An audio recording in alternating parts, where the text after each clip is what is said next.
No i spotkaliśmy je. Są tutaj. Boże, boję się. Są dwa, nie? Jakie wielkie. Zakręciły, widzisz? Mówiłam, żebyś tam skręcił.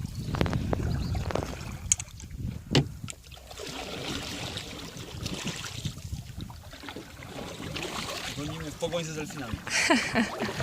No. A może Kamil to są rekiny?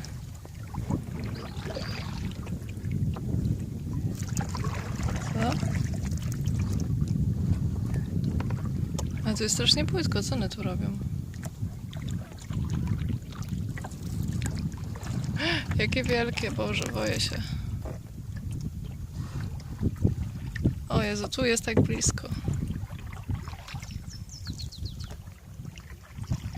To są delfiny czy rekiny? Delfiny. Jezu! Pokazał oko. Gdzie? O Boże. Wow, ale duże. Wow, ale duże, nie?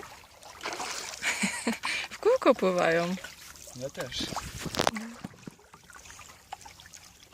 Ale jaja.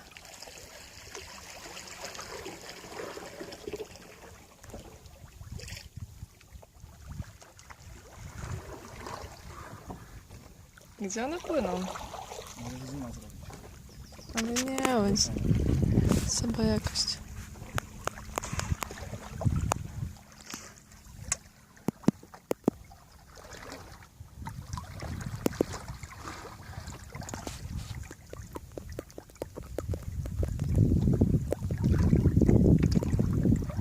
Ja tu nic nie widzę.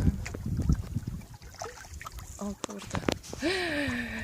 Boże, jest za blisko. Weź, bo tu podpłynie, Boże.